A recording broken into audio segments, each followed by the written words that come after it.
so it's like the time to build an audience. All right, everyone. We're going to go ahead and get started. Folks who come in can trickle in, but we're going to go ahead and start things off. First of all, thank you all for being here.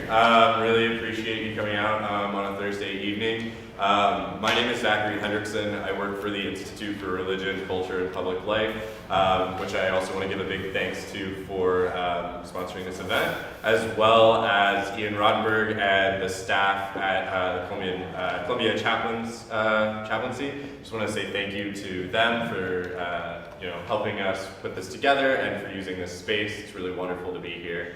And one thing that I think is important when I do events, also just take a second and think about the folks that we maybe don't think about, facilities folks and people who are instrumental in making sure that these spaces continue to be up and running, people who like move chairs and do that sort of stuff that allow us to be in here. So thank you to those folks who are here and those who are not. And I have just a little bit to say before we sort of kick things off. So this evening, we concern ourselves with heroes, both super and fantastical, so it seems fitting that we should also talk a little bit about origin stories. The origin story of this conversation begins in the spring of 2016. I'm sitting in Professor Rashid's class on Islam in the post-colonial world. Music from Matisyahu is playing at the front of the room while a group of undergraduates sit awkwardly, not sure quite what to make of it. So as my eyes are doing similar darts around the room, I notice a sticker on his laptop.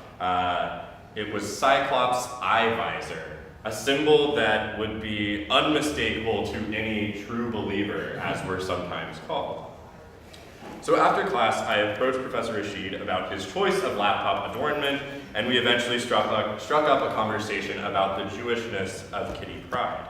We'd go on to have many discussions after this one, thinking about representation, the oft-forgotten religious history of comics, and other areas of intersection between religion and popular culture. These informal conversations would culminate a year later in our first big collaboration. Thanks to the generous support of my colleagues at IRCPL, Professor Rashid and I were able to organize a panel conversation titled Writing Gods, which was attended by an audience of nearly 250 people at New York Comic Con last year. Needless to say, we were both blown away by the enthusiasm and the community's desire to engage with the comic book medium and related storytelling genres through a more academic lens. Despite being an art form that has largely been ignored or even derided by certain groups within academia. But for myself, a young will-he, won't-he academic type studying at one of the world's greatest universities in the world, it was clear that this was my radioactive spider bite. My encounter with cosmic rays, my mutation moment, perhaps. And that moment at New York Comic Con, along with the support of mentors on campus like Professor Rashid, has proven to me that it really is possible to do serious work and to study the material that you love.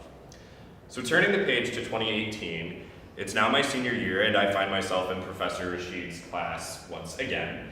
We both know that we want to build on the success of our prior work and to continue building a place for critical engagement with popular culture, both on campus but in academia more broadly. We're just not sure how to follow things up.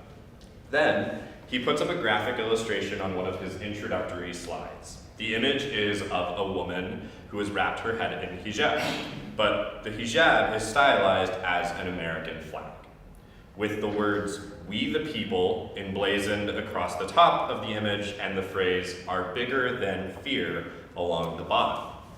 This image was part of a series of images created by the street artist and clothing brand designer Shepard Fairey for the 2017 Women's March on Washington. Other images created include that of a black woman and a Latinx woman, all broad racial categories, mind you, not religious ones. So how is it that the Muslim woman is racialized in this image? Why wasn't a Christian woman part of the series or a Jewish woman? Why is it that we even recognize this woman as Muslim? The hijab, of course. But then what does it mean that if the very same image were to be remade with a Muslim woman as the subject, but without the hijab, that most of us would not recognize her as being religious? Why is it that for Muslim women, their faith has literally become objectified in the popular imaginary, and in turn become a racial signifier? And perhaps most critically, where does faith exist in this image? So this is the origin story of our panel today. And there are questions I hope we will all hold in our minds throughout this amazing conversation we're about to have as we explore where and how to find three-dimensional religion in two-dimensional fiction. Thank you all very much.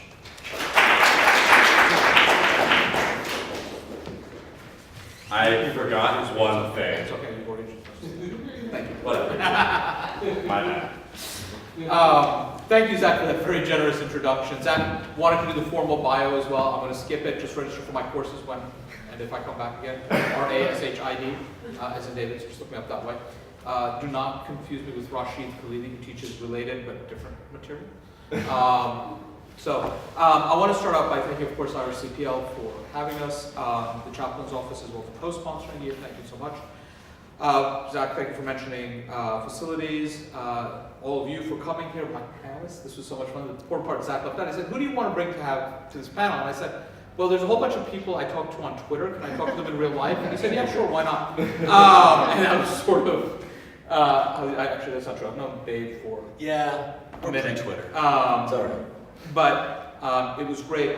Before we begin this conversation, I formally introduce everybody. I think it also behooves us to recognize, as we're here talking about religion and fiction, that there was a hate crime on the Teachers College campus yesterday, and that this is not something we deal with in the abstract, but really has, I would argue, very important implications for how we conceive of religion in the public, not just as academics, but as people who are embodied in this space, and the ways in which that marks some of us as targets, but also offers us opportunities to think more creatively and more constructively as to the role religion can play in civil society. And again, I know this is a lot of the work that the IRCPL has been doing recently. If you're not on their mailing list, please get on it. And of course, the chaplain's office does this from a faith-based perspective, so do make sure you're in contact with them as well. So let me start with introductions of our great panelists, and then we'll start out with some really some quick questions, and we'll get into a conversation. I'll start going down with introducing Shannon. Shannon Chakraborty is a speculative fiction writer from New York City. Her debut, The City of Brass, was the first book in the Devabad trilogy and has been shortlisted for the Locust, British Fantasy, and World Fantasy Awards. We're not buried in books about Mughal miniatures and Abbasid political intrigue. She enjoys hiking, knitting, and recreating unnecessarily complicated medieval meals for her family. Her Twitter feed is insane about recipes. The latest one was a date dessert, was it not? Yes. It was the 13th century Syrian date dessert. Which was just far too much effort for No, me to it ever wasn't that do. hard. It really wasn't. I will come over, or you will come over dinner. You can find her online at sachakraborty.com or on Twitter at schakrabooks. Chakrabooks. Where she likes to talk about history, politics, and Islamic art. Next we have Sara Alfageeh, is a Jordanian-American illustrator and creative director passionate about nuances in visual storytelling and culturally diverse representation in media. Yes, did you wave your hand? Huh? No, we're just. She's creating beautiful art. As She we- kind of as wrote it's it. happening. Well, we create the art, but I just want to She make did sure not that's do Sarah, anything. so we know who we're talking about. She focuses on the spaces where art and identity intersect. Her name can be found in the credits of Star Wars, the BBC, Harvard, and other editorial and video game clients. Sarah leads the creative collective Mipsters, an internationally renowned arts and culture collaborative for artists of marginalized backgrounds, and is also working on her first and not yet announced graphic novel. When she isn't coming up with character designs, Sarah's trying to trick her friends into starting a Dungeons and Dragons campaign. You can follow Sarah's art and terrible jokes on Twitter at the Foofinator. That's F-O-O-F-inator. No U. And then last but not least is Dr. A. David Lewis, a college educator and religious studies scholar, most recently co-editing Muslim Superheroes, Comics, Islam, and Representation with Martin Lung. He is also the co-editor of Graven Images, Religion in Comic Books and Graphic Novels, as well as Digital Death, Mortality, and Beyond in the Online Age. There's one more, isn't there? I don't know. There's your literary theory, superheroes literary theory? Well, I wrote that. I didn't co-edit. Oh, okay. All right, semantics. Yeah. He has been featured in the Boston Globe, Publishers Weekly, Bostonia, and on WAMU's Interfaith Voices. VH1 and Boston's NPR affiliate WBUR. Do they know what VH1 is? Does anybody know what VH1 is? Do you know what VH1 is? Is that still a okay, thanks. Just, I didn't know It's whether not a they thing keep it or anymore. read it out. Okay. It used to be a side news school. It used to be a Phil Collins station. Yes. His current projects are writing the new adventures of the first Muslim superhero, Kismet, Man of Fate, publisher Wave Blue World, and serving as president for the Comics for Youth Refugees Incorporated Collective, SIRIC, a nonprofit currently aimed at creating free comics for Syrian refugee children from their native folklore. Dr. Lewis also serves on the board of New Day Syria and has expanded his work to include the field of medicine. So with that very long introduction for everybody, because they're awesome people in general, please welcome them. Let's begin.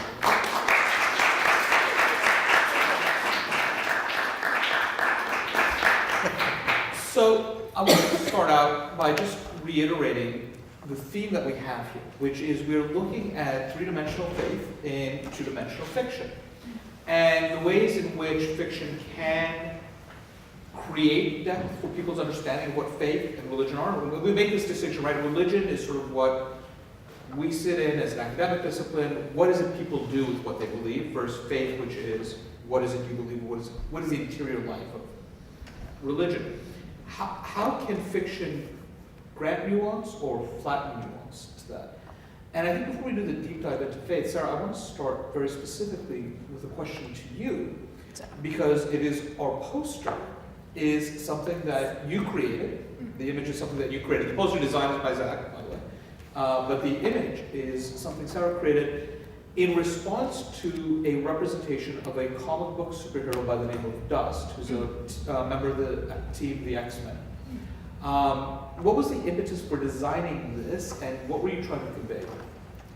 So I kind of stumbled on this C-list, sort of unknown X-Men character called Dust, and she's part of this like specific sort of arc in X-Men where there's this whole team of superheroes and they all have these kick-ass designs. Am I allowed to swear? I'm gonna swear. They all have these really awesome designs, and then you just have this random Niqabi lady. And I'm like, really? That's it? They put like a yellow belt on her? That's all they could come up with? And I was just like really unimpressed with the unoriginality of it. I'm like, that's so boring. Like, I'm very aware of how inventive hijabi fashion can be. Like, you just go through 2 seconds of Instagram or Pinterest or any other kind of blog, and you see how inventive Muslim women are able to be with just their dress. And so, honestly, like, I wanted to see how someone else might have designed it, and then I realized, like, wait, I know how to draw. I can do it myself.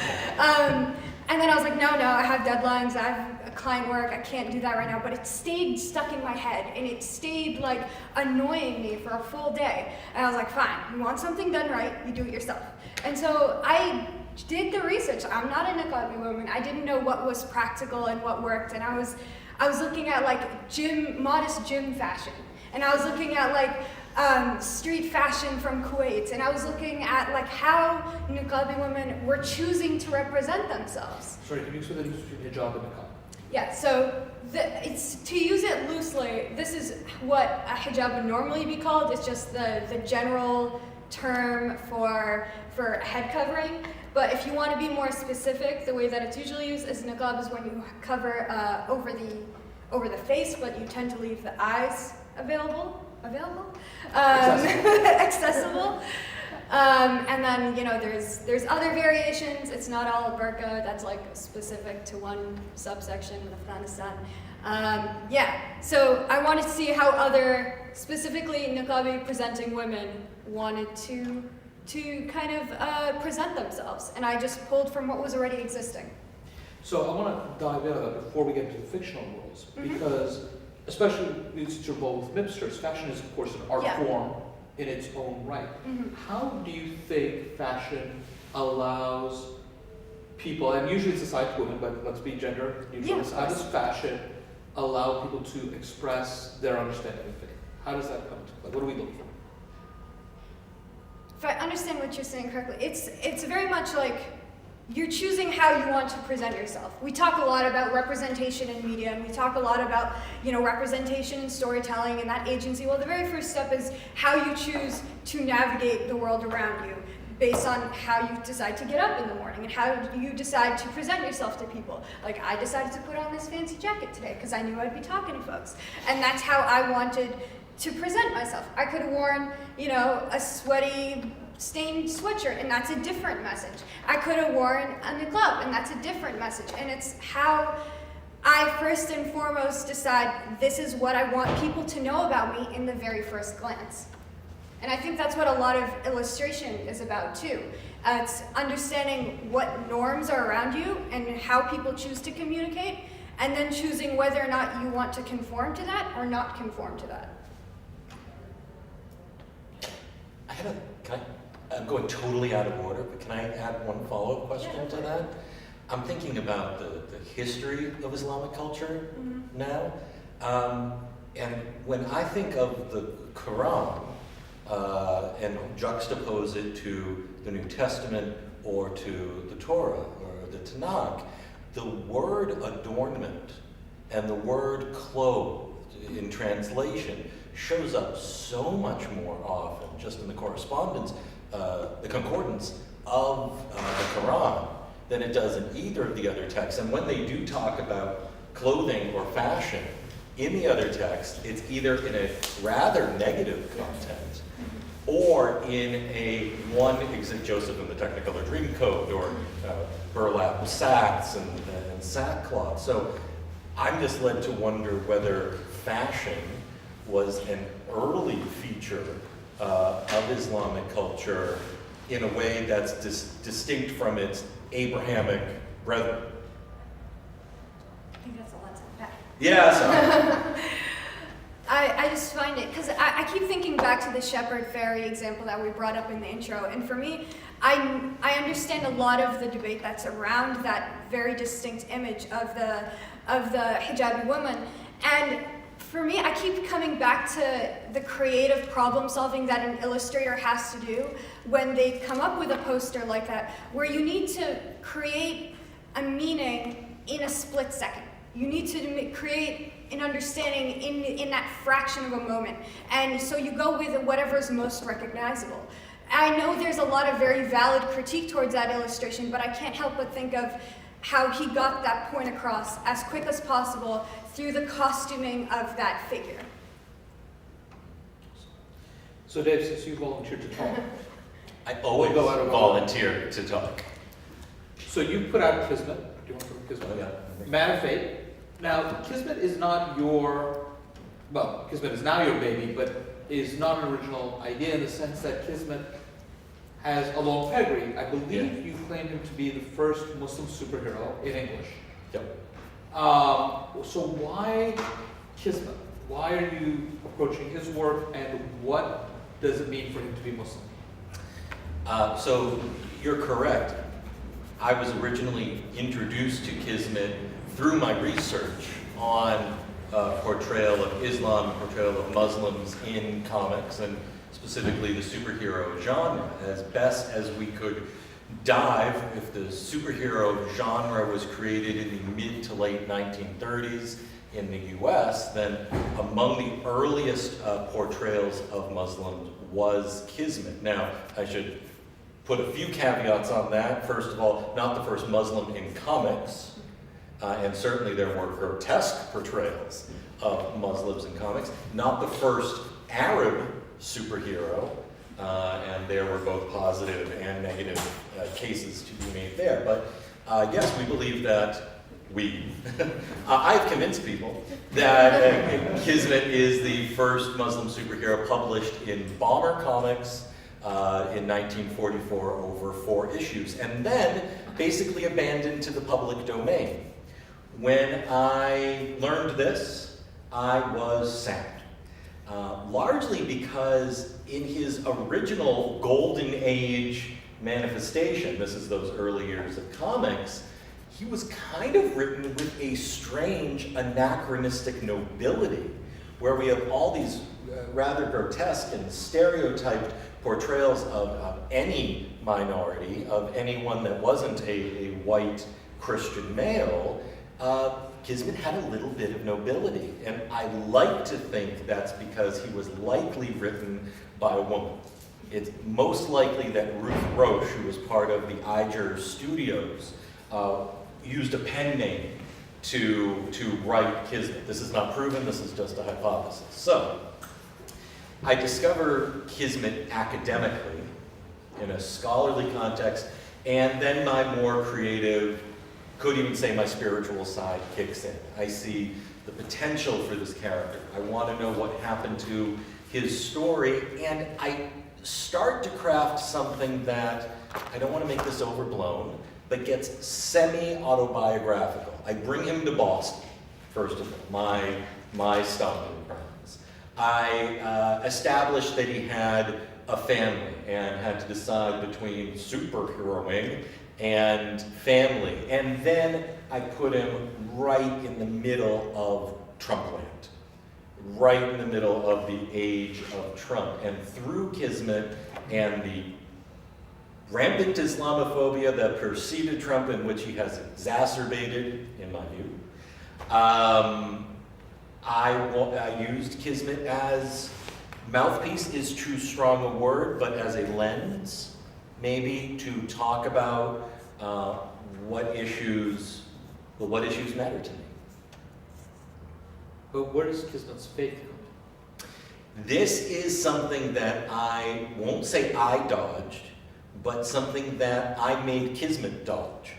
So I pulled a Captain America on him, meaning I put him in suspended animation after World War II, and boom, he pops up in the modern day. I was not the first to create that, and nor were the creators of Captain America the first to create that. But one thing I established is while he's outside of reality for those 70 years, he has a crisis of faith. He is led to question what's right and what's wrong. What is Allah's will? Is it Allah's will that he be in this ghostly state? And does he have a moral or a religious or just a practical responsibility to defend the weak or to oppose the unjust? At one scene that I include here is one of the characters asking him, so while you were in this side space, while you were outside of reality, did you pray? And he said, when I could. So I think what I'm trying to do with him is not make him another Ms. Marvel, not make him a banner for Islam, but rather a character certainly with Islamic origin, certainly who identifies as Muslim as I do, but is still negotiating and renegotiating after 80 years his religious identity that I've had to do in 40. So that's why I'd say the religion. Also, one more point I'll make, he's not the only Muslim character in the book. He's not the Muslim guy leading this white pack of do-gooders, right?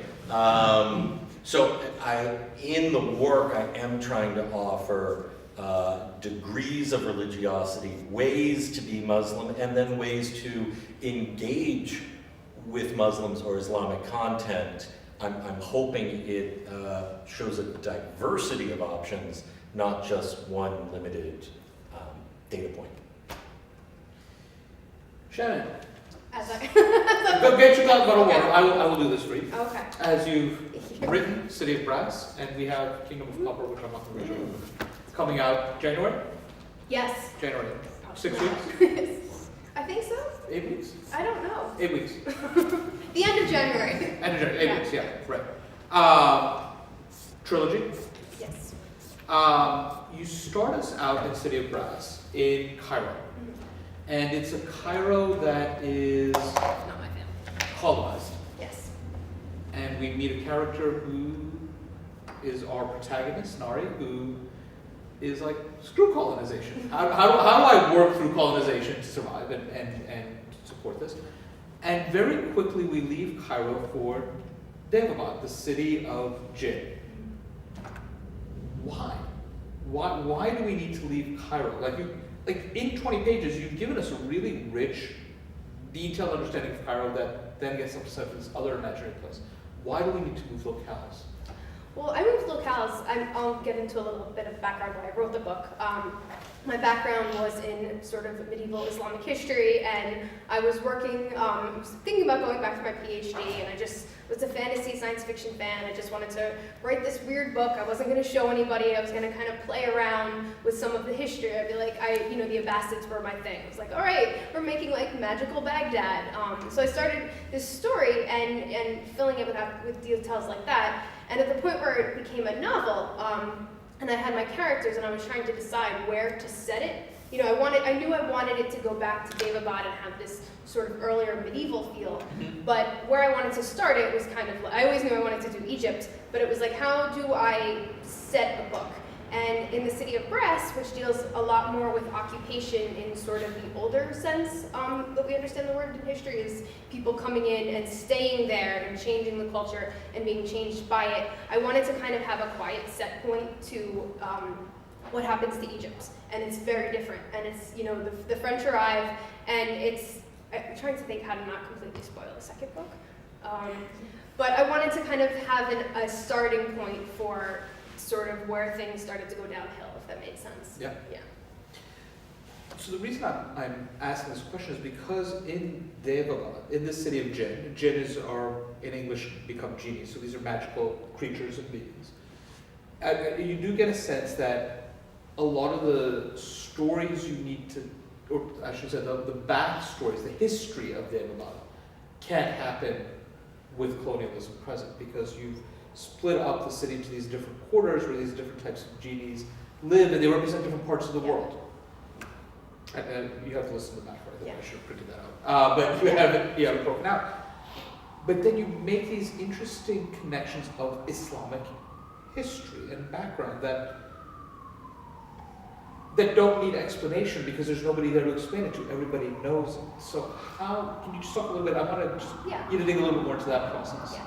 Well, when I started it, I wanted to, it was a game for myself. I was never going to show it to anybody. And we have starting points in the Texts for Islam about Suleiman and, the stories of that he punished the jinn. They built his temple, and then it sort of ends from that. And I thought, how can I jump off from that, but also stick to what our traditions say? So if we have a legend that, in certain areas of the Middle East, they say they're afraid of wolves. Well, then mine are afraid of wolves. If you have this story come, you hold on to your leftover foods because they recreate it. That stayed in. So I wanted it to feel sort of centered in that, and sort of going back to the world building. So we have the tradition that Suleiman punishes the jinn for interfering with humanity, and it ends there. Well, in the book, it goes further, that they're banished, they're sent across the world, purposefully divided, so that they kind of can't come together and conspire again against humans. And they rebuild their world, and they rebuild it by taking magic, and also, while sort of saying, oh, humans are beneath us, they take what is there from the humans. So they take their building styles, their reading styles, completely corrupt them in some ways. In other ways, they add their own touch to it. So when we get to the story, which is centuries later, the jinn city, as we say in the same thing in Islam, the jinn are mostly Muslim. But I wrote this book, when I decided I was going to publish this book, it was, I had this story knocking around in my head, and I guess this was like 10 years ago. This is when it came out that the NYPD was like spying on all of our mosques and our MSAs and all the people that they said they were working with. They were like, oh, come to us, be our representative, and then, we'd have a camera on you.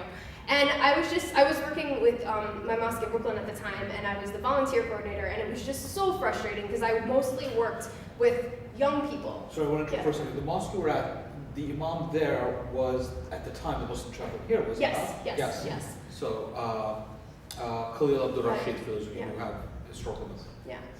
And I was just so frustrated because I was like, I'm seeing all these young people who are wonderful, and they're coming here for their faith, they want to do good things, and they're being dragged into, this police state that we live in. So when I wrote the book, I was kind of just like, I didn't know anything about publishing, I didn't know anything about PR, that's for sure. And I was like, I'm writing this book for my community. Okay, we have, Lord of the Rings gets to dive into all this sort of Christian and European mythology, and they have these awesome cinematic fights. Game of Thrones, War of the Roses. I'm like, I'm writing this book that pulls on Islamic history from all parts of the world, not just the Middle East. And it's for my community, and I'm not explaining things, and I'm not saying this is why we do this and this is why we do this. It's like if you read it, you kind of understand, oh, okay, that's why Ali does that, or that's why, in the second book, this was something I led up to, is that when they sort of call the city to fight back, they call it from, they have the Muazzins do it. It's very, in history, when that happens, it's serious. Sorry, these are the people who offer the call to See, I pray. still don't explain. Right. So I very much wanted to just have I've something. done in my course, so Oh, okay. I have to Yes. explain, yeah. I wanted to have something that spoke to the audience who was reading it. Because I love your Yeah. books, big fan. This is great for me. What I really love in your stories is that you see such a spectrum of how different people come, clearly there's religion in the culture and there's religion in the different communities, but you have one main character who is often even made fun of for being a practicing, you don't name it, but he is a practicing Muslim.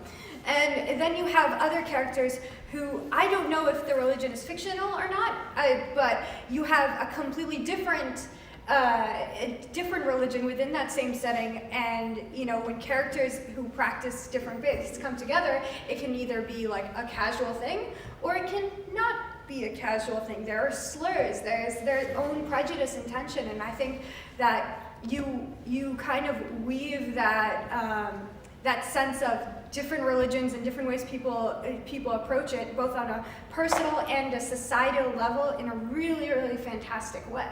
And so to hear how you're talking about it from your own personal experience, it came very organically. Because also the way that the characters practice it also feels very organic. Yeah, and I that was also intentional because I wanted to center it. It was a mostly Muslim world, and again, I pulled a lot of this from history. So it's like, if you're reading texts and everything from 9th to 8th century Baghdad, most people are Muslim. You're a member of a community that's understood. You don't have to say, I am this because I practice this. You are this because your family is that. And I wanted to kind of show that a little bit, and even in our own communities. We all have, there are some of us who pray 5 times a day. There are some of us who, only show up for Eid, and, you have to drag them there. And I wanted to kind of show that this is just, it's part and parcel of the actual human experience. And I think that's a great transition, Sarah. Thank you for the question, because I think we've talked about religion. How is religion represented? What is the question of religion? What did you call it? Trumpland? Yeah. Trump right? world. Trump world, right? And then different understandings of religion. But I think what you do in that diversity of what it means to be Muslim is then you represent faith, because it's all a question of how do I practice. So Ali, who is this character you say you don't necessarily point out, isn't named as Muslim, but clearly everything he does is because he is Muslim. But everything he does is not explicitly labeled because of his belief, but clearly emerges from that belief. And so you don't need to talk about his faith because you see it in practice in a way that's not, now he's doing this, which would make it us studying religion. It's him living his life. And so how do we tell those types of stories absent the gaze, right? And I think this is the value of taking it outside of the historical context is there is no gaze. It's, as you said, the story for people who know, so it allows you to tell a different type of interior life.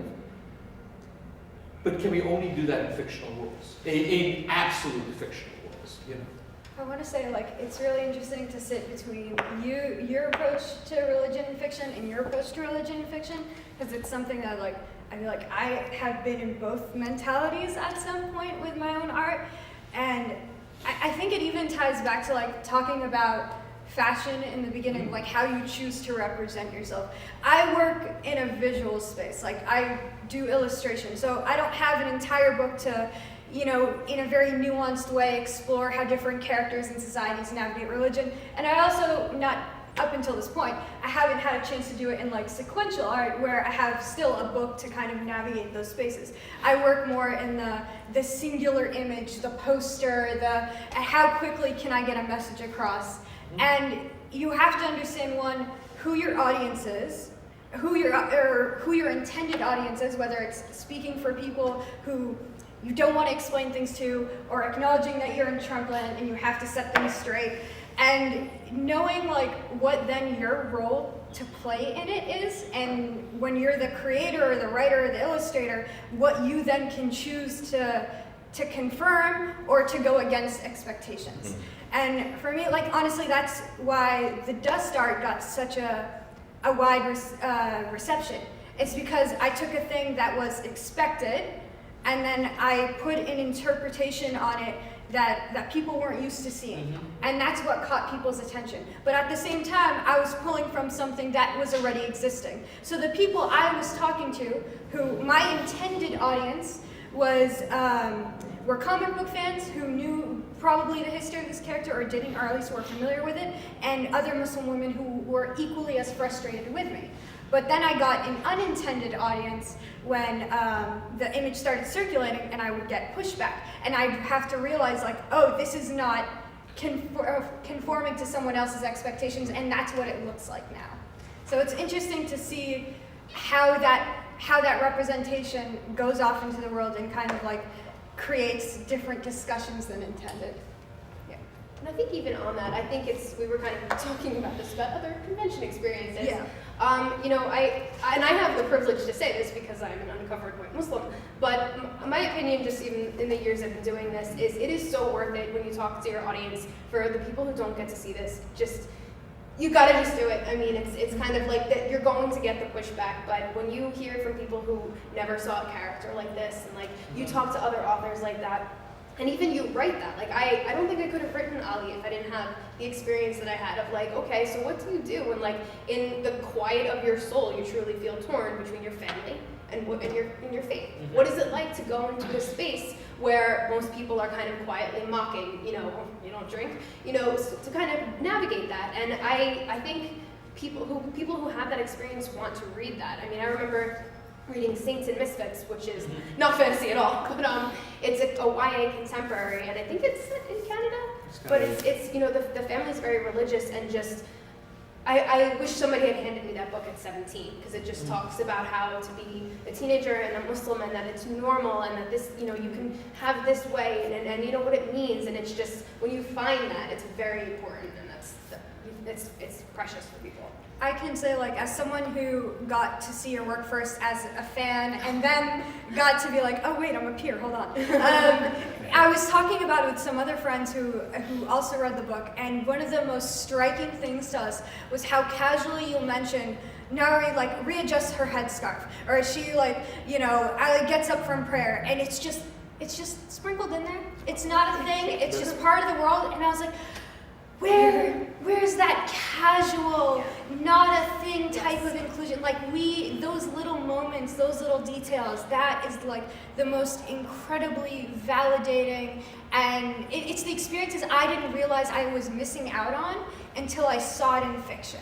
And that's the kind of thing that like pushed me to kind of do more work that included people who looked like me as well. Because I went through quite a long time actually where I'm like, I'm gonna draw dragons and stuff, and then I'm gonna have my own identity doesn't have to do with it. I just do like generic fantasy, and that's it. And then when I started to allow myself to actually have fun with the work and do things that really were just for me, I had no intention of doing them for anybody else, that's what always got received the best. And that it was like a mind-blowing thing to realize that whenever you did things genuinely for yourself or for the people that you know you don't have to explain it to, that people can tell that they can see that sincerity and they can feel it and they respond really well to it for people of all backgrounds.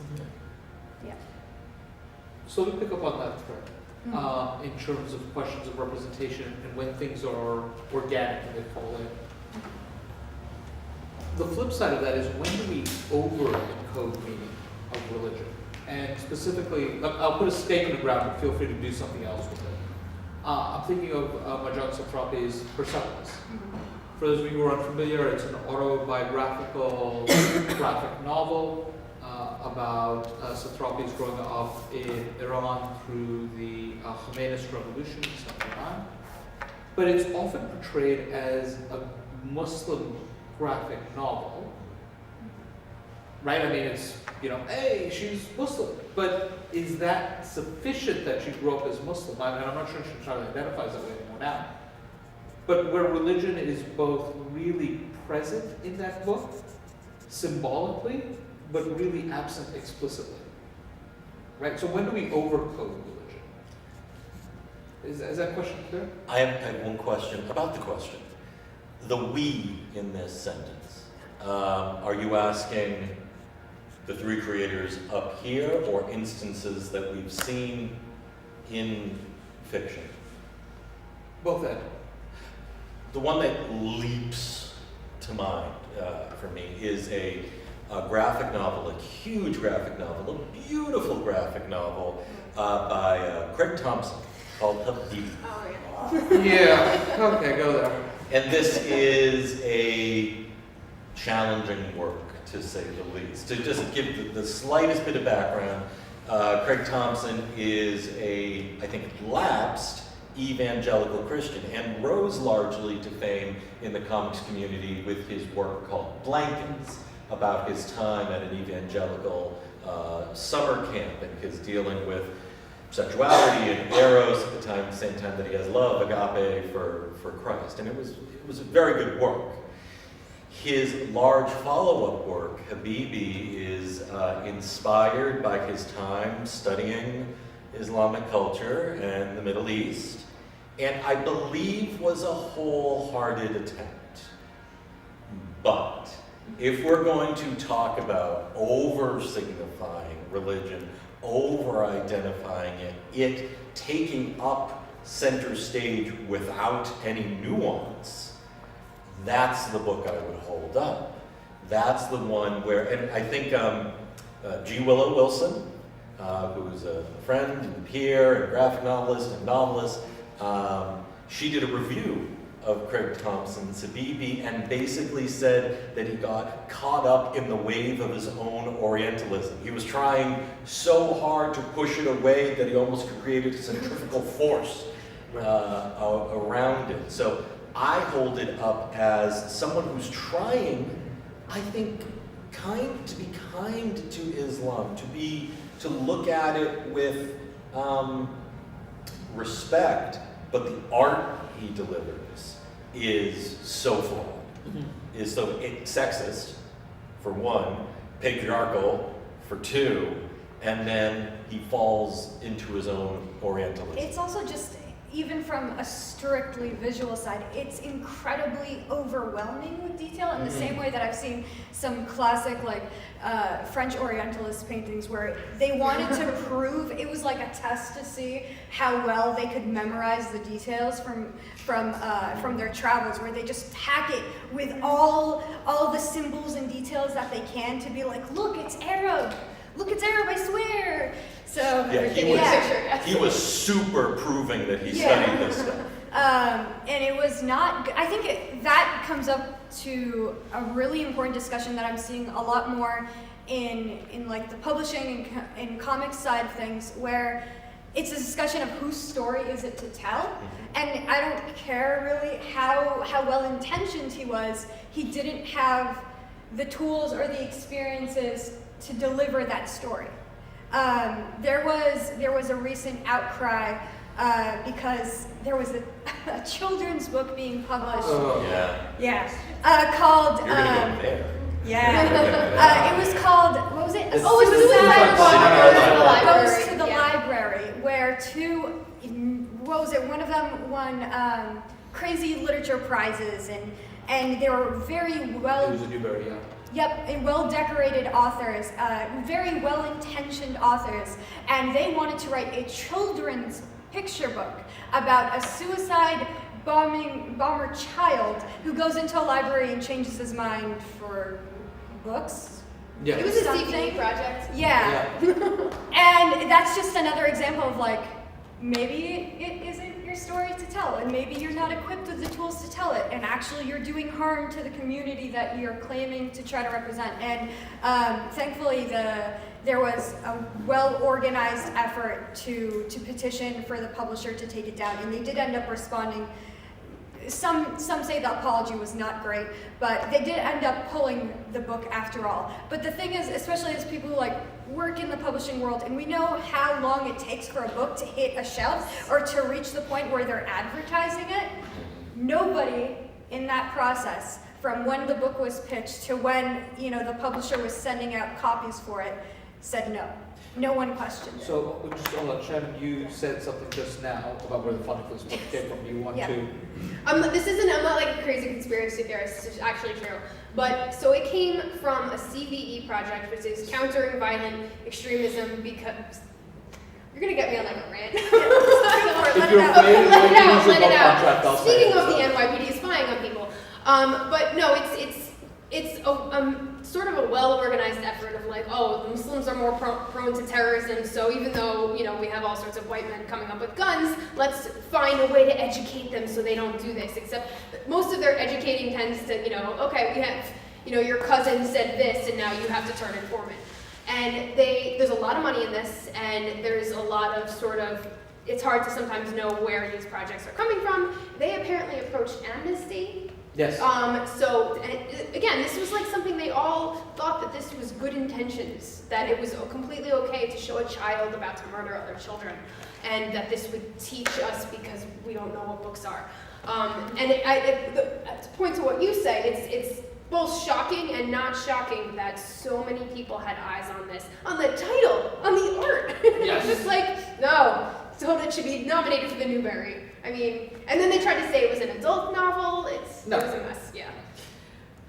So yes to both Habibi and this tract, this polemic, which is what it is. But I'm more curious about how audience members overdetermine rather than on the production side. Because I think what I would like us to think a little bit about is how can we tell stories of what it means to be Muslim? Faithful Muslims without either having to explain everything, basically absent somebody else's gaze and saying, can you perform for me?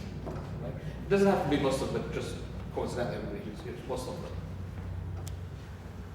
I don't know you necessarily can in this day and age. I think what you were just saying about, Persepolis, that it's considered a Muslim comic, it's because Muslim is essentially taken this category that is racialized, and this is essentially from non-Muslims of, that is the overarching description of you and everything about you. And that's why we have the term Islamophobia when they're like, oh, it's not racism. But it kind of is when you aim it at, visibly Muslim people. So I don't know that you can fight that. I feel like that's kind of, and you guys probably had the same thing, it's like negotiating that of like, okay, the interview comes out for your work and you want to talk about all of these things, and then you're called, the Muslim writer. And you're like, well, why? Like, they don't call this person the Christian writer, and it's how you own that, because you want your readers and your community to know that about you, and you don't want to be like, oh, I'm trying to hide this part of my identity, this is what comes out in my work, but how do you also not fall into the trap of then having people say, that's your overarching thing, now you're speaking for all of them, and it's a mess. I think it's interesting, particularly, because I know you can relate to this, it's like, when you start to come up in publishing and comics and all that, especially, I can say this, as someone who's visibly Muslim, this is something I, have to actively choose to continue being every day, where when you're trying to talk about your work, you only get calls to be on Muslim panels and diversity panels. And I'm like, actually, if you want to talk about diversity and inclusion, just put them in, I can talk about other stuff.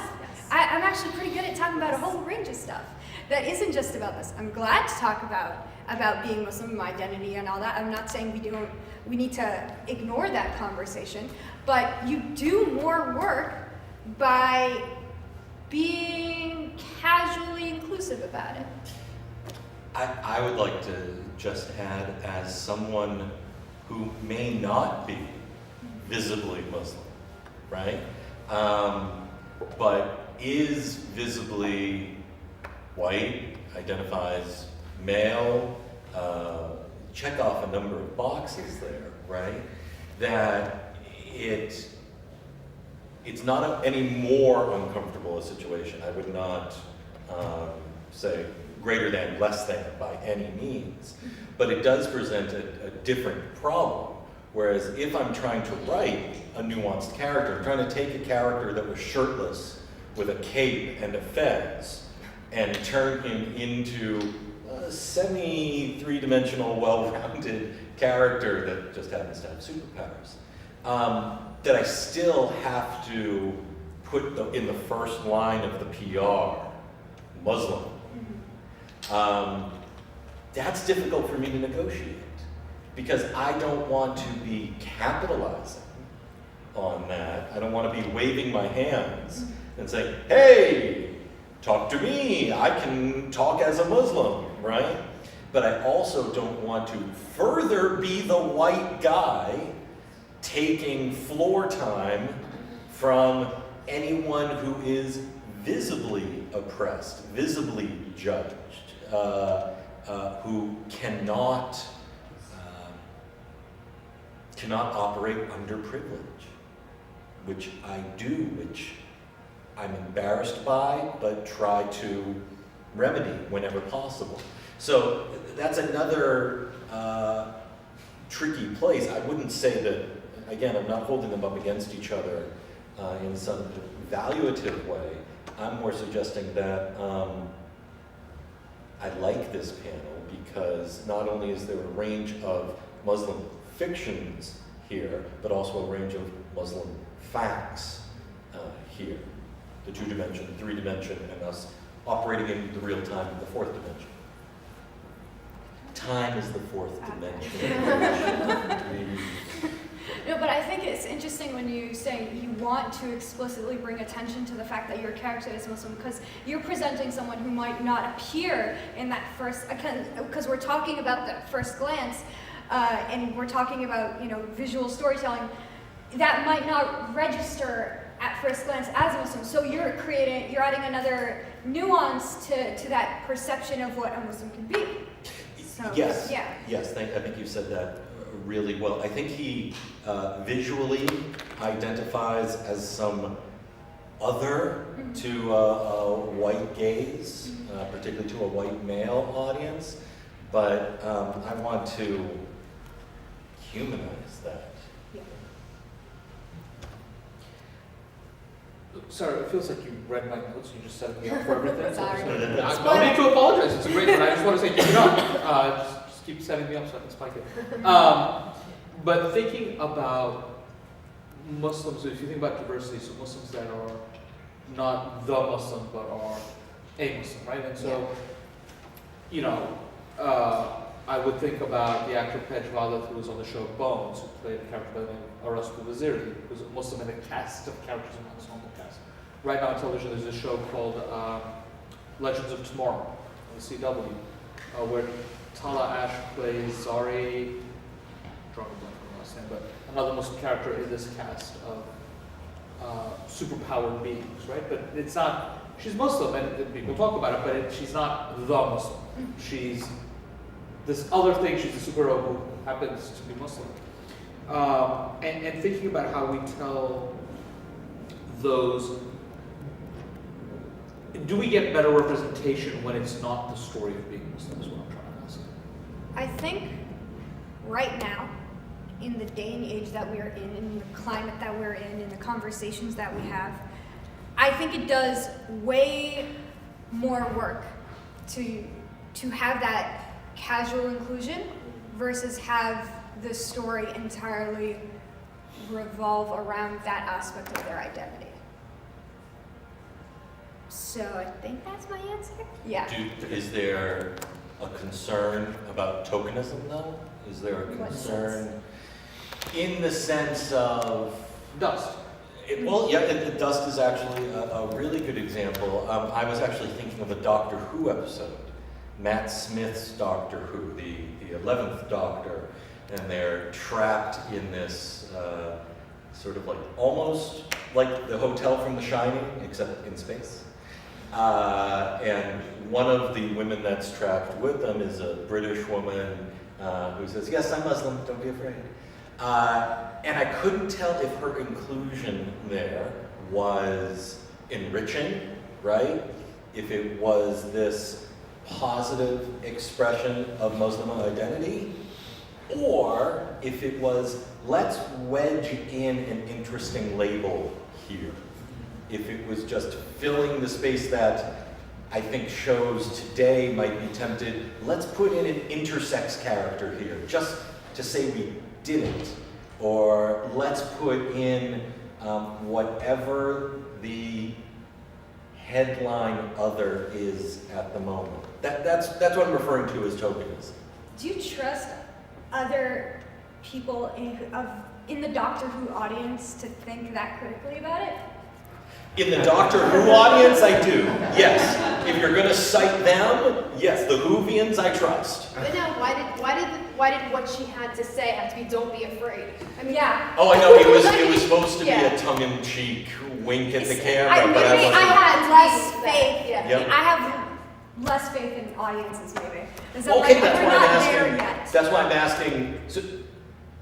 Okay, so when Hussein's question is, does this do more work as opposed to tokenism? I heard your initial answer being it does positive things. At what point do we worry about? So I was saying that casual inclusion does more work. So Yes. not bringing focus to it.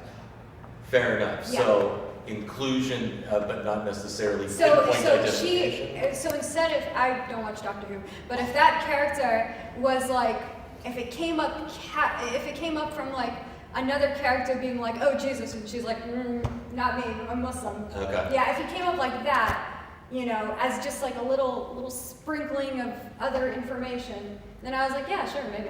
But I don't know, I'm not sold. Okay. Gotta watch the episode.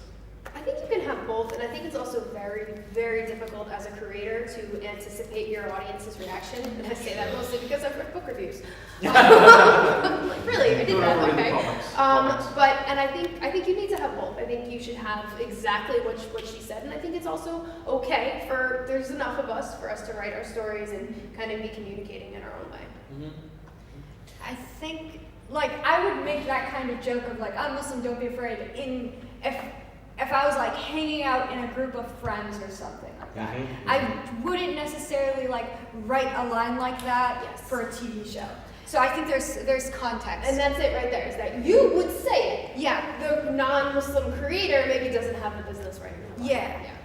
But even then, even if I was asked to put in that line, I would be like, actually, that's not for that kind of space. That's when it comes to bringing more voices Mm-hmm. from the table. And I was thinking a lot about Persepolis and kind of like how that story has come to, because for a long time that was one of the very, very few Muslim comics that we had, and even then I don't like to put that label, because it's a very specific story about her. It's very specific to her experiences. I can't relate remotely to her experiences, even though it's a Muslim comic. And I find it really interesting that it still gets the label even after you read that story. Because one of the top the countries where that book really thrived was France. Yeah. And if you think about France's attitude towards the hijab and her personal attitude towards the hijab and her family's like conclusions to it, it's no surprise to me that story would resonate in I don't want to put such a broad stroke over France, but like their anti-visibly Muslim sentiment. If I'm not mistaken, that's where it originated. Yeah, I think it got was published first in done France too. Yeah. So it's not as much as a shock to me in that case. Which I think brings up another issue of what sort of narratives are told and what sort of narratives sell. I mean, you can kind of say, oh, we're starting to have more Muslim representation. All these books seem to be about people who hate their religion. Yeah. The ex-Muslim but even the casual stuff of what kind of sells and is promoted, and it's what the broader audience apparently wants to see. Right. Well, what they're expecting to see. What is they're the frame. What you see a lot in entertainment, I'm seeing it a lot in TV and in comedy spaces in particular. It's like the popular narrative now that people throw a lot of money at is the like visibly brown dude who's like, yeah, I'm not like my parents. I spend more time in a bar than I do at a mosque, and it's like, yay, go him, so modern. And it's like, do we need more of that too? I mean, it is a valid story. It is definitely part of part of the experiences that are out there, but like, why are we paying so much attention and throwing so much money at those stories specifically? You asked earlier, or you were talking about who has the license to tell what story, and I think I struggled with this personally when it came to Kismet. Again, what right do I have to take up this space? And to some degree, I have the same right as any individual to do that. And in another sense, I have to be realistic about issues of privilege and class and religion. And I think I wouldn't have done this if I didn't think Kismet was a character that matches no one's experience. No one that I know of is an Algerian World War II superhero fighting for free France. You should talk to more people. Really? So that space, it opened up a space where I could put forward a character and put forward a cast that offered a range. It didn't tell just a story or a repeated story. It might even offer a novel story. This question of the types of stories we tell, whether it's the Aziz Ansari or the Persepolis type, ex-Muslim industry type stories, right, is how do we understand the diversity of what it means to be Muslim? So if we stay with Persepolis for a second, right, it does get put on this Muslim label, but it's this about a woman in hijab, which is why it gets this label. But when I said symbolically it's very Muslim, I meant that in the sense that she's coming from Iran. The symbols, the image that she uses are very Shi'i. You know, like that, it's not explicit, but in the words, but it's all over the book, or at least the first volume. The second volume I don't remember as well. It's all over the first volume. But when people read it, they read it as Muslim, which reads as Sunni Muslim to them, which is so far removed from her experience and her discussion. So do we understand the nuances of what it means to be Muslim? Is it just you are the guy who stops and prays 5 times a day and doesn't eat pork and doesn't drink, or are you the guy who goes to the bar more often than he sees his parents? You know, and I think it comes, again, like, it comes down to that talk of like, do I trust the audiences that are out there, and especially the way that that book's marketed, to understand those nuances? And for Persepolis, honestly, I don't. Like, even I had to do a serious amount, and I shouldn't even say even I had to do a serious amount of research to understand the nuances that are in Persepolis, because I'm completely unfamiliar with a lot of Shi'i customs, and I didn't understand a lot of like Iranian cultures that she was referring to. I didn't know the history of the Islamic Revolution, and it was just like, there was so much to unpack, even as a practicing Muslim reading a Muslim comic. So, like, do we hand a manual to people alongside of our books? Like, what do we do? And I know that is something that you sort of did with your own book. Well, I tried to have mine, but it's funny because I'm listening to this, and I had that issue as well, because I wanted to kind of recreate sort of the social mores of a far earlier generation of Muslims, and people drank wine. People really drank a lot of wine, and they felt bad for it. I mean, it's great. You'll read like these great scholars, and they'll be like, they had their wine, and then they went, like, oh, forgive me. They talked about how they just couldn't give it up. Homosexuality was a lot more prevalent. It's all over the text. There's not anything to art. Nobody's saying, oh, this is halal, this is haram, but they're also not exhibiting much, anything when talking about it. And when I was writing this, and I get that question all the time, people are like, the characters are Muslim, why do some of them drink? And I'm like, I have news for you about human families. And again, in a society where, that's sort of that's not questioned. Everybody is Muslim, your culture, and you view it as we are the superior and we are the pinnacle, which is another attitude I wanted to show, because that's the attitude that was prevalent in these places. They were the ruling social class. And when you're the ruling social class, you're not really too much worried about proving, that you're better. You believe it anyway. So if you have some failings along the side, that kind of gets brushed under. And that's true of any religious culture. Yes, it's true of any religious culture. But it's interesting how many people, really just got on that about the wine. I was like, well, there's also people like stealing, and there's killing, and there's tyrants, but yes, the wine, So I want to turn it over to questions, but I think before I do that, I just want to end on this thought of audience consumption. So I was on a podcast a couple of weeks ago called Imaginary Worlds Podcast. And we were talking about religion and fiction. And I mentioned that growing up reading the Chronicles of Narnia, for those of you who don't know, it's a Christian set of stories where Aslan the lion is Jesus. But I mentioned that wasn't my context because I didn't grow up in a Christian household. I relate to that. Huh? When people told me Aslan's Jesus, I'm like, he is? But I read Chronicles of Narnia, very specifically The Lion, the Witch, and the Wardrobe. Not the Chronicles as a whole, although I think you can make the argument for the whole Chronicles. When I read The Lion, the Witch, and the Wardrobe, Aslan's death and rebirth, not resurrection, his rebirth or his reintroduction, was the story of the Shi'i Imams. Because the symbol of the Shi'i Imams is the lion, and Aslan is the Persian word for lion. And so this felt like this was a Shi'i story. And look, there's this Englishman, and he's Shi'i. Right, but audience consumption. Now, how many of you have seen the movie Book of Eli with Denzel Washington, who was robbed for an Oscar for Malcolm X? Just FYI. Tom Hanks did not deserve it that year. Okay, so Book of Eli is a very religious movie. If you haven't seen it, don't worry about the details. It's a story about Denzel, who is Eli, trying to save a book.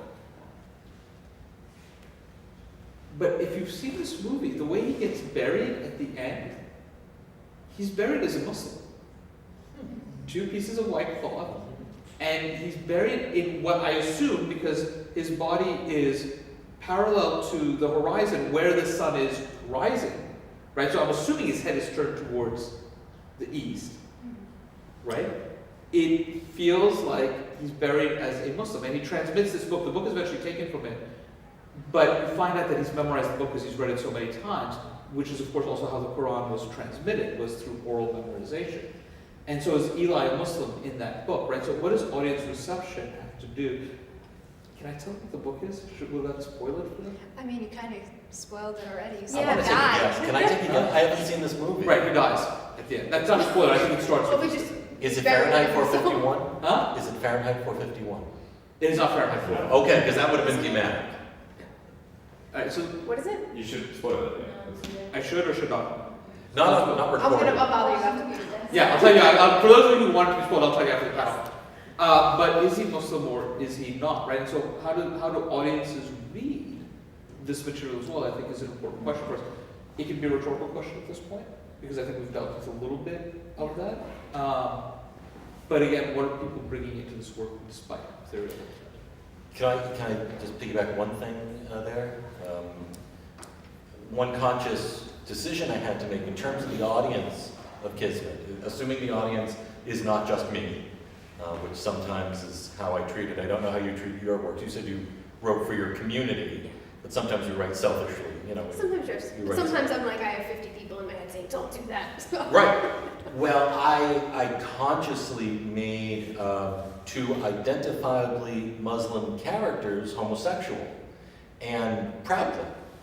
Both proudly Muslim and proudly homosexual, knowing that this could ruffle feathers. It's not intended to. It's in keeping with their characters. It's in keeping with the story. It's not tokenistic. It fits just so. But at that moment, I had to, if not ignore the potential audience, then go to a more trusting place. Go to a place where if it won't be welcome, it will at least be understood as part of the world.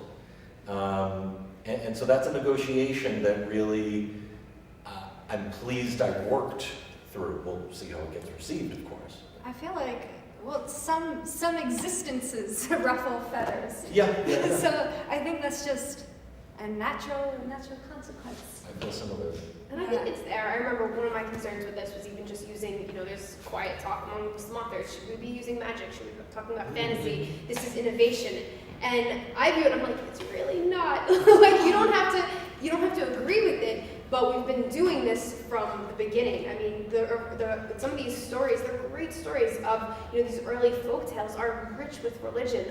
There's one, Diaz-Yain, he's a Yemeni king. He converts, he takes shahada. It's like people told these stories because they wanted to have Muslim characters, and they are proudly Muslim, and it's their stories and folktales. And originally, these people would tell these stories in the mosque after Friday prayer, and then that got removed after a few centuries. But this was considered, like a wholesome type of thing. I think people hear, you talk about earlier folktales, it's all the Arabian Nights and sex and alcohol, and a lot of them aren't. They were told for, transmitting religious purposes, and it's kind of always done this and had this mix. And I find that's another thing of, sometimes just being like, I'm writing this and I'm trying to do it as respectful as I want, and with the understanding some people just don't want to see that. Right. All right, so who wants to ask questions about sex, drugs, and rock and roll? There's a transition. I may. I'm Ethiopian Orthodox. It was Ethiopia that protected Islam. Yes. The No name is- jihad, a lot of people don't know, no jihad can be held in Ethiopia. Do you know that? That goes way back in history. My son manages a very famous singer, right? And Sara, that's why I know this. Now I want to ask you this question. Did the publishers have anything to do with what you put into your books? The publishers, Yeah, just like the rappers are told with the B word is made by not the singers, the rappers, it's made by the producers. And the most, I'm a literary genealogist. I have a book, originally, written in 1775. And when the book came to this country, it took a passage out. And when the Frenchman found out about it, he went to court. He had to be a millionaire. You know what that passage was? There's a race of black people whom we now enslave and hold in contempt, who are the sources of our arts, sciences, and even our use of speech. And every one of y'all mentioned something like that, because I make up metaphors. And the only 3 ones I made up today, I just made these up today. This is ironic. GOAT, Guild of Anti-Truths.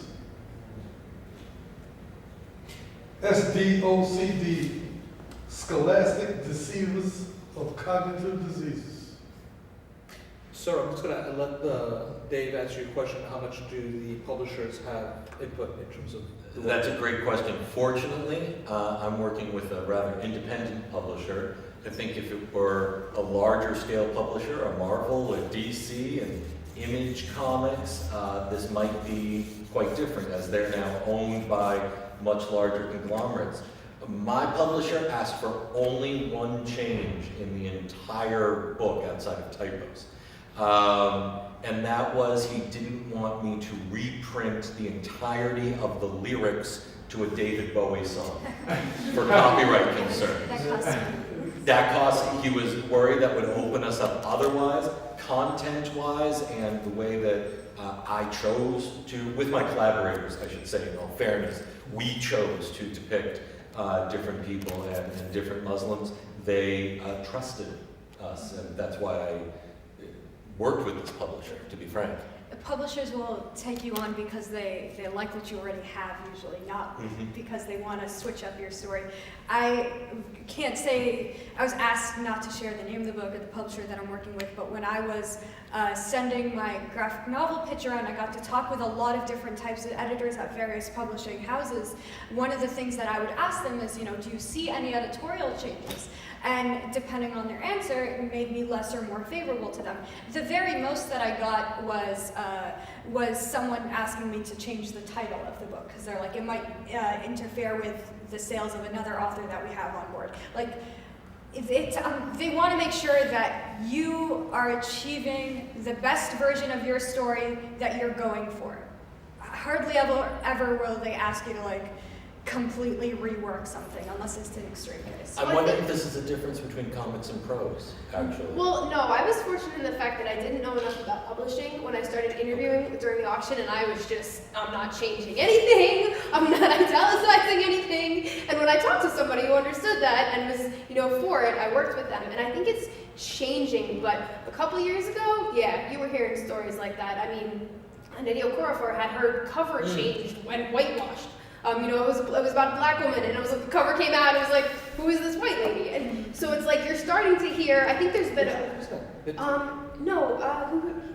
that? Yeah. And then they did it, then they came up with like a slightly like darker version, still was not there. And I mean, it was, yeah. But I think what's good now is there's a bit more of a movement and support of like, people talk. Don't go with this person, they're gonna tell you to change it. Don't, maybe these people will be a little bit more supportive. With the covers and stuff, I mean, I'm lucky because I can draw my own covers, but sometimes in traditional publishing, you actually have very little control over how your cover ends up looking like.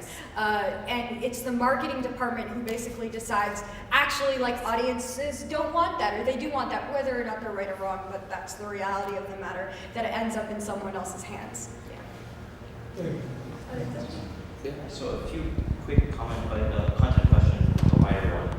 Just about David. I'm just curious about the sort of noble savage trope maybe being used in the earlier period. Also about the name being Kismet, which is like a Turkicized version of the name of an Arab character. Obviously, Algeria's history and everything complicates that. And then just finally, when it comes to the idea of like going away for 70 years, how did you take the traditions of the Adawada traditions, the Sufi retreats, or the sleepers in the cave, or things of this sort of nature? I was reading a 16th century narrative where a guy like prays for 2 units of prayer for 2 years. He's like in a meditative state. I'm going to work backwards on those 3 questions and I'll blitz them quickly.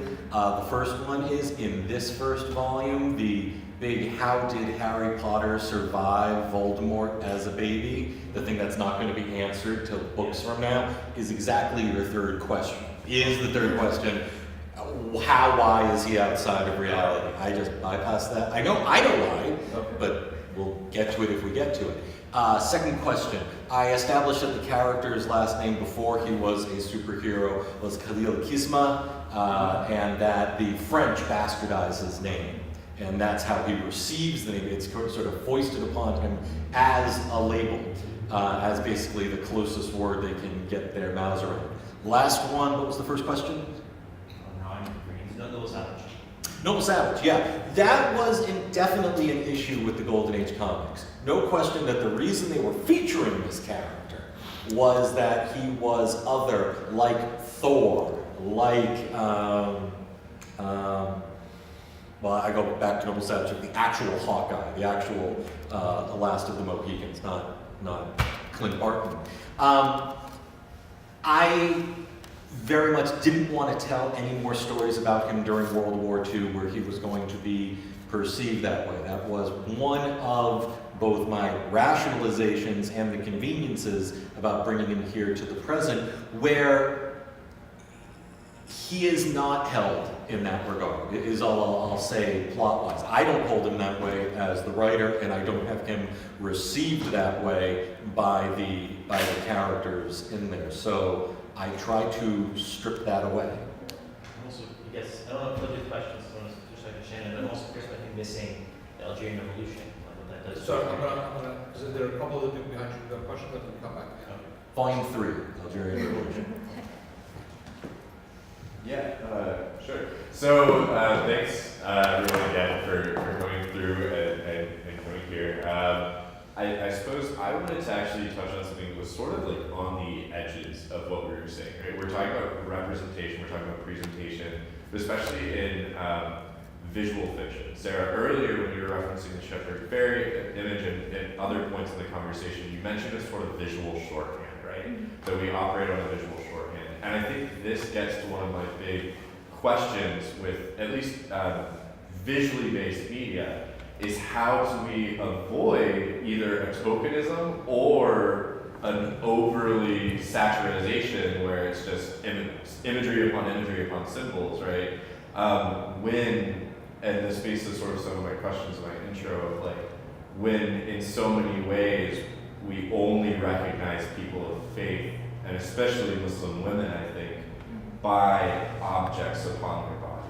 So thinking through your work as an illustrator, you know, how could we attempt to get an interiority that maybe a little bit easier in a novel where you can get into someone's head, but as you said, when you want that to be legible so quickly, you know, how can we tell stories like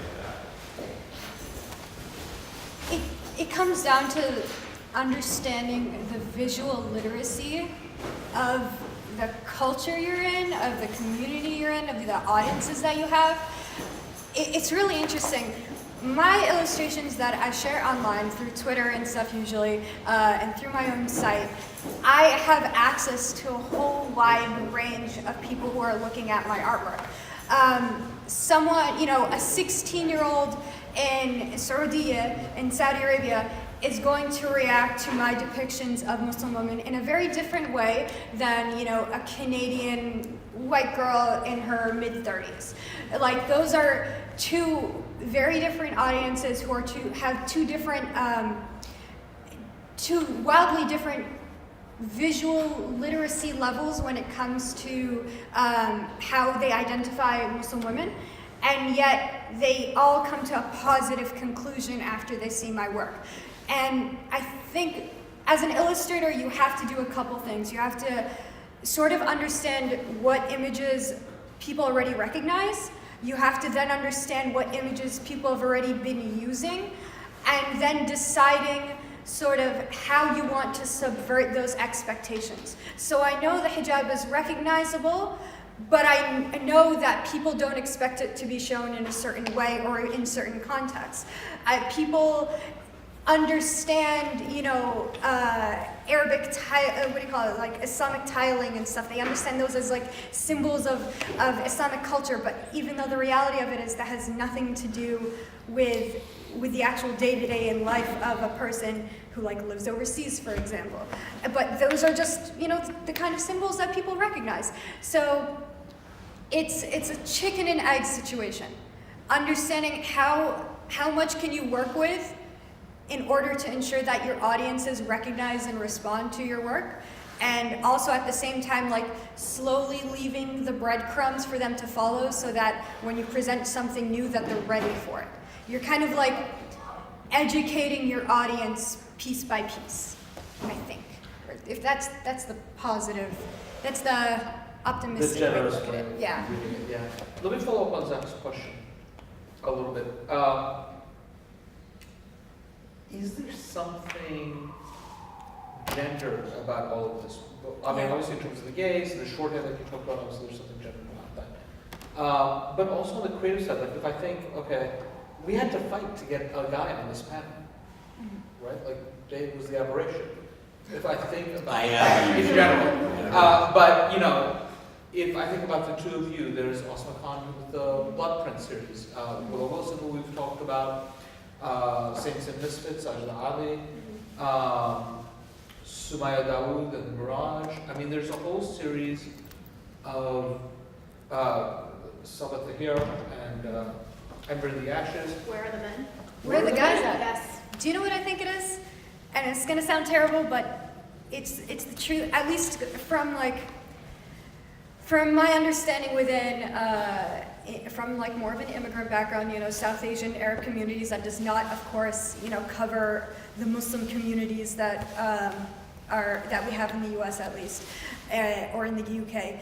But it's almost like we know that the creative fields are more of a risk, and it's almost like, oh, you're a girl, go for it. You know, it's no big deal if you can't make it in there. It's a safer bet.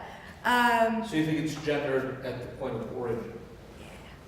But it definitely, I mean, I do a lot of just outreach for other Muslim writers, and I'm always like, okay, you know, the queer workshops or like, you know, review online. And I think I've probably, since the book came out, I've probably helped about 30 people, 1 minute. Mm-hmm. And I don't know why. I think there's like a lot of reasons for it, but it's just, we're missing a whole perspective there. Yeah. For sure. And it's interesting that Sara, you went to the point of like cultural, because I was wondering if it's more because we're at this moment where Muslim women have been so under the gaze that this is almost also reactionary. That is also it. We need to tell women need to tell these stories in ways that men don't. Mm-hmm. Right? I mean, there are men who, if we're gonna say like, who are visibly Muslim, who can be identified, at least othered in a certain way.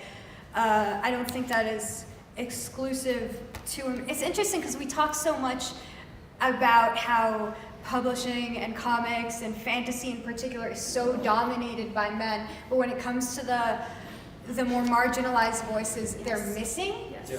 And I think, I don't know, I don't have any It's answer not to it. Muslims. No, it's not. And I did mention mostly women of immigrant descent, but I mean, obviously Shannon and Willow don't fit into that category. Layla Palouse and Karina Evans-Ware are African-American authors writing. But I don't think this issue isn't as prevalent in TV and film, though. I know that. Yeah. So why Right. publishing? Right. Because we also come from that sort of background as well. Right. Saladin Ahmed comes to mind. He's like the only one that I know of. Yeah. And he now writes for Marvel, but Yeah. prior to that, earlier than that, he was a novelist, or perhaps still is. But yeah, it's a fair point. It seems like a Western thing because I'm thinking now, science fiction, fantasy from Arabic authors, and there's people writing in Arabic. Plenty of male authors writing in Arabic. Yeah. I don't know. Let's get more men. Yeah. For once. Yes. Step it up, brothers. Your turn. Yeah. We're just behind. I had a genre question for the panel. First of all, the actual written genres. So just why a novel versus the image versus a combination of text and image? What do those genres allow each of you to explore? Mediums that you wouldn't otherwise. But then also the question of the fantasy genre. So what does the incorporation of fantastical elements allow you to get at that otherwise wouldn't be accessible as artists for all of you? I can only draw, so that's why I do it. Yeah, I can't draw. That's not at all. I mean, I'd love to. I have a co-writer for a reason. I can only do funny one-liners. Sorry. I think it's fun. I mean, people have been telling fantastical stories across the world in every culture since we were, making things up in caves. It's exciting and it's fun, and that's. I'm a sucker for terribly mundane situations that happen in wildly fantastical settings. Yes. I want two people bickering about tea, but they happen to have a dragon as well. I love fantasy so deeply, and that's also that's kind of the reason why I'm so motivated to see better for it. People, because I'm very vocal about the problems that are in fantasy genres, and people see that as because you hate it, and I'm no, I love it. I love it so deeply, and that's why I want to contribute to it, and I want to make more space for different people to contribute to it. I want to do a D&D campaign with you. This sounds so exciting. I'm going to say something a little bit radical. It's probably the most radical thing I'll say tonight. I write for comics. Sorry? I said they're listening. It's okay. They are. I don't mind being on the record with this one thing. I'm a terrible short story writer. I'm a terrible prose novelist, and I'm a terrible illustrator. The only place that I found any kind of groove, any kind of traction is in scripting comics. And I'm attracted to comics, both their study and the creation of them, because I think they have a sacred element. I don't mind being on the record about the word and image together, for me, has an alchemy, has a magic that at least connects me with something almost spiritual. And I would further make the argument that it has done that for others as well. That's not to preclude other media. That's not to say you can't access that feeling or that experience through dance or film or sculpture or prose or any of the above. But I'm, in addition to being Muslim, I'm a Muslim who's a true believer in comics. And I think that's probably a good way Oh, no, I didn't be a true believer. Again, I want to start off by thanking IRCPL, the chaplain's office, Ian from the chaplain's office, Dr. Alfageeh, who's I think left and will lead through IRCPL, and of course SAC, the facilities people, our AV people, and of course our great panelists for being here tonight.